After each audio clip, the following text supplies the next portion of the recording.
मित्रहो, बुलबुल्या या आपल्या विनोदी चुटक्यांच्या प्रसन्न मिळकतीच्या मालिकेतल्या आजच्या व्हिडिओमध्ये आपण काही विनोद पाहणार आहोत. एकदा एका माणसानं शर्यत लावली की बायकोचं जे 100% ऐकतात त्यांनी म्हणजे उभ्या हाताला थांबायचं आणि बायकोचे जे अजिबात ऐकत नाही त्यांनी म्हणजे डाव्या हाताला थांबायचं. असं म्हटल्याबरोबर बायकोचं ऐकायच्या डिपार्टमेंटला माणसं भरायला मिळत आणि एक मजकुरा माणूस मात्र बायकोचं ऐकत नाही म्हणून डाव्या बाजूला जाऊन उभा राहिला. संयोजकांनी त्याला स्टेजवरती बोलवलं, त्याचा सत्कार केला आणि त्याला विचारलं, तुला हे जमतं कसं की तू बायकोचं अजिबात ऐकत नाही? तर तो म्हणला, माझ्या बायकोनंच मला ताकीद केली, तुमची तब्येत अशी मासा आहे, त्यामुळे जास्त गर्दी ठिकाणी तुम्ही जाऊ नका, म्हणून मी तिकडे गेलेलो नाही. मला असं लक्षात आलं की हा जो सोशल मीडिया आहे, फेसबुक असेल, व्हॉट्सअप असेल, इंस्टाग्राम असेल, यामुळे आपल्या लोकांशी संपर्क वाढतो, माणसांशी संवाद वाढतो, आपलं संघटन होतं, आपल्याला अनेक नवे मित्र मिळतात. म्हणून मी असा निर्णय घेतला की प्रत्यक्ष सोशल मीडिया न वापरता सोशल मीडियामध्ये ज्या पद्धतीनं माणसांच्या ओळखी करून घेतल्या जातात, एकमेकांचा संवाद वाढवला जातो, मैत्र जपलं जातं, तसं आपण सोशल मीडियाचा वापर न करता लोकांशी संवाद साधतो. म्हणून मी सकाळी उठल्या भेटेल त्या माणसाला अंगठा दाखवायला सुरुवात केली, स्माइली सारखं काही लोकांच्याकडे बघून हसायला सुरुवात केली. भेटलेल्या लोकांना मी सकाळी आंघोळ कशी केली ते सांगितलं, भेटलेल्या लोकांना माझ्या नाश्त्यात काय काय होतं ते सांगितलं, भेटलेल्या लोकांना माझ्या जेवणात काय काय होतं ते सांगितलं. कुणाचा वाढदिवस असेल त्या सगळ्या लोकांना शुभेच्छा दिल्या, काही ठिकाणी भरपूर श्रद्धांजली करून वाहिली. आता ही सगळी कामं दिवसभर करत राहिल्यानंतर माझ्या असं लक्षात आलं की संध्याकाळी ह्या माझ्या उपक्रमामध्ये मला 2 फॉलोअर देखील मिळाले. कोण होते 2 फॉलोअर? एक फॉलोअर जो आहे तो होता पोलीस आणि दुसरा फॉलोअर जो आहे तो होता मानसोपचार तज्ञ. अशा प्रकारचे फेसबुक शिवाय राहण्याचा जो प्रयत्न आहे त्यामुळे मला वेगळा ठरवण्याचा प्रयत्न झाला. आणखीन एक प्रश्न वैवाहिक जीवनामध्ये खूप विचारतात की संसार कोणाचा? संसार नवऱ्याचा की संसार बायकोचा? कौतुकाने ह्यावरती छान उत्तर दिले लेखक. कौतुकाने असं म्हणतात की संसार कोणाचा?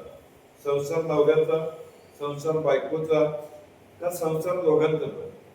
संसार नवऱ्याचा पण नाही, संसार बायकोचा पण नाही, संसार दोघांचा पण नाही, संसार या सगळ्यांच्या नातेवाईकांचा आहे असा निष्कर्ष कौतुक काय करतात. एकदा काय होतं की एक मुलगी दारू पितो, दारू पिऊन त्या दारूच्या भांड्याचं जाळं आणि तिचं दूध तडफडायला लागतं.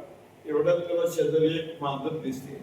हा त्या मांजरीला म्हणतो, तू काय पण कर आणि तू मला यातनं वाचव, पाहिजे तर मी बाहेर आल्याबरोबर तुझ्याशी लग्न करायला तयार. पण मांजरी ही चपळ असल्यामुळे मांजरी त्या भांड्यावरती लाथ घालते, ते भांड खाली सांडतं आणि उंदीर बाहेर पडतो आणि उंदीर बाहेर पडल्यानंतर तत्काळ मांजरी समोर न थांबता वेळात जातो. मग मांजरी म्हणते, हे तुझं वागणं बरोबर नाही, ही तू माझी फसवणूक केली. मगाशी तू मला म्हटलं होतास की तू मला यातनं वाचव, मी बाहेर आल्याबरोबर तुझ्याशी लग्न करतो, पण लग्न करायचं दूरच, माझ्यासमोर न थांबतो तू पळून गेलास, हा काय प्रकार आहे? त्यावर तू उंदीर तुला म्हणतो, बाई ग, दारूच्या नशेत एखाद्याने जर शब्द दिला तर त्यावरती तो अजिबात विश्वास ठेवू. त्याला एक काढून डॉक्टरने गेल्या, म्हणलं डॉक्टर, माझ्या नवऱ्याचा जरा प्रॉब्लेम आहे. डॉक्टर म्हणजे काय प्रॉब्लेम आहे? त्याच्या म्हणलं, माझा नवरा हा कायम झोपेत पडतो. तर डॉक्टर म्हणले, त्यात सुधारणा करण्याचा एकच उपाय आहे की तो ज्या वेळेला जागा असेल त्याला तुम्ही जर त्याला बोलण्याची थोडी थोडी संधी दिली तर त्याच्यामध्ये सुधारणा होऊ शकते. आणखीन शांतव घरात टीव्ही बघत बसले होते आणि टीव्हीतल्या कार्यक्रमावरती ते सारख्या सूचना करत होते. आला ऐक माझं, घोड्यावर बसलाय, चांगला दिसतोय, रुबाबदार आहे, पण घोड्यावरनं उतरू नको. घोड्यावरनं उतरलास तर संकटात सापडशील, घोड्यावरनं उतरलास तर तुझं हात उतरं खाणार नाही, घोड्यावरनं उतरलास तर फुकट बसशील. अशा टीव्हीतल्या घोड्यावरच्या माणसाला सूचना देत होते. आतनं बायको शामरावनं भेटली, अहो कोणाशी बोलताय, कोणाला सूचना देताय? काय नाही म्हणते, आपल्या लग्नाचा व्हिडिओ मी बघत होतो आणि घोड्यावरती मी बसतोय आणि माझा मी मला सूचना देतो.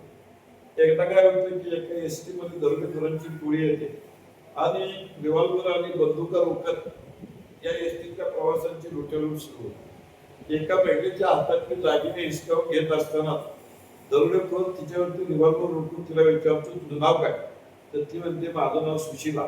सुशीला असं नाव घेतल्या घेतल्या दरोडेखोर बंदूक खिशात घालतो, रिव्हॉल्वर खिशात घालतो, तिच्या पाया पडतो आणि तिची दागिने परत देतो आणि म्हणतो, बाई माझ्या आईचं नाव सुशीला आहे, त्यामुळे तू मला मातृ समान आहे, त्यामुळे मी तुझ्याकडे कुठल्याही प्रकारची चोरी करणार नाही. तुझं नाव सुशीला आहे म्हणजे तू माझी आई आहे. यातच सगळं आलं. हा प्रकार झाल्यानंतर पाठीमागे दुसरा एक तरुण उभा होता. त्याच्यावरती दरोडेखोरानं रिव्हॉल्वर रोखलं आणि म्हटला, तुझं नाव काय? हा तरुण म्हटला, माझं नाव तसं बबनराव आहे, पण आमच्या गल्लीत कुणाला पण विचारा, सगळेजण मला सुशीलाच म्हणतात, असं स्पष्टीकरण दिलं. आता एक भावनिक विषय आहे की एका ज्येष्ठ नागरिकाचा मोबाईल बिघडतो आणि तो मोबाईल बिघडल्यानंतर मोबाईल दुरुस्त करायला मोबाईल शॉपमध्ये जातो. मोबाईल शॉपीतला माणूस सगळा मोबाईल चेक करून बघतो आणि तो म्हणतो की मोबाईलला काही झालेलं नाही, तुमचा मोबाईल अतिशय सुस्थितीत आहे.